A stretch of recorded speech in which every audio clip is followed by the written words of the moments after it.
Bonjour.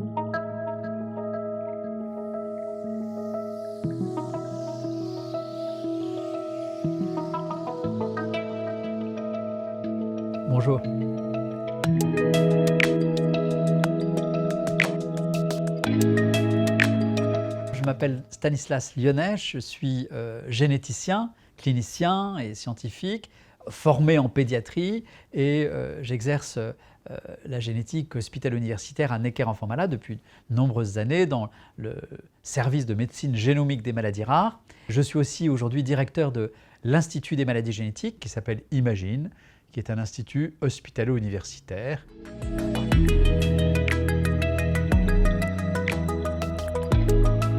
Avant d'être nommé à la présidence du conseil d'orientation, l'agence de biomédecine n'était pas inconnue. Je ne la pratiquais pas de manière régulière, mais le fait même d'être membre d'un centre pluridisciplinaire de diagnostic prénatal situé à Necker Enfants Malades et qui a été l'un des premiers labellisés dans la vague 2004 m'a fait connaître au moins une des activités de l'agence. Et puis par ailleurs, n'importe quel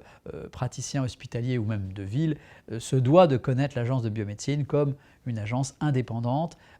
chargée non pas de créer la loi, mais de veiller attentivement à son respect et de proposer des évolutions de cette loi.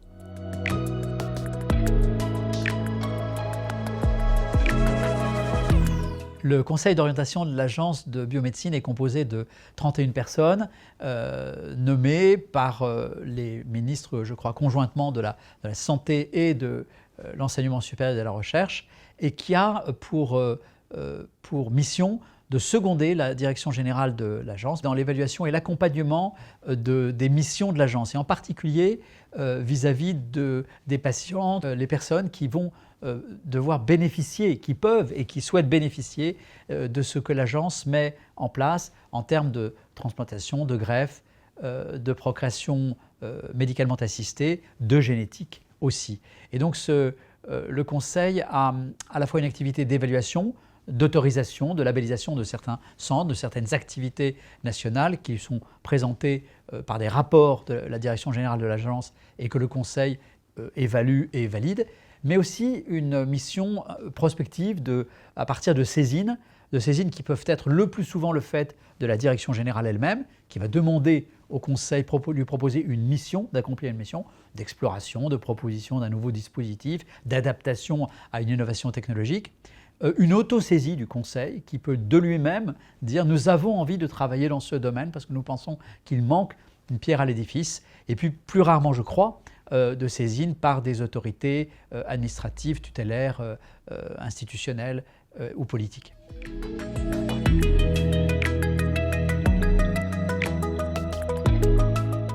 Alors le rôle du président du conseil d'orientation, ça peut être la présidente aussi, et que je commence à explorer, donc je vous réponds avec un peu d'humilité sur un projet qui est récent pour moi, puisque j'ai été nommé il y a à peine 2-3 mois, me semble être d'essayer avant tout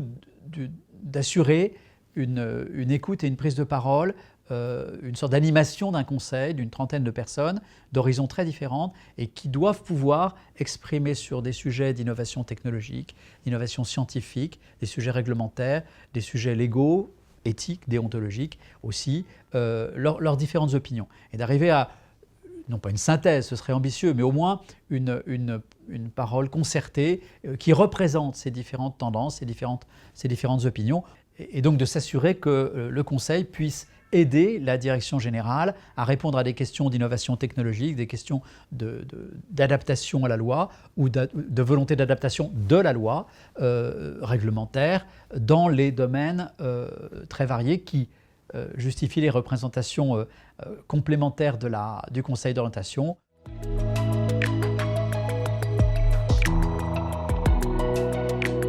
Avant de vous dire pourquoi j'ai accepté, je vais vous dire pourquoi j'ai d'abord refusé. Parce que je trouve que la mission a une grande envergure. J'ai beaucoup de, c'est même pas de l'estime, mais beaucoup de respect, et c'est un grand honneur. Mais c'est aussi une mission, je trouve, de profondeur sur des sujets que j'ai confessé à la direction ne pas maîtriser, ne pas connaître moi-même. La transplantation, la greffe, tout le monde sait que je ne suis pas un greffeur de rein. Mais Madame Jantet, son équipe m'ont convaincu que ce n'était pas une raison suffisante. D'abord parce que justement l'animation du conseil d'orientation dépasse un peu les thèmes spécifiques, premièrement. Et deuxièmement parce que le calendrier de l'agence, dans les 3 ans qui viennent, pourrait avoir une connotation génétique assez forte compte tenu du tempo, du momentum, des lois de bioéthique et des réflexions sur les sujets de génétique, de génomique et aussi d'assistance médicale à la procréation qui traversent notre société. Donc voilà pourquoi j'ai finalement accepté, convaincu que je pourrais essayer d'accomplir cette mission.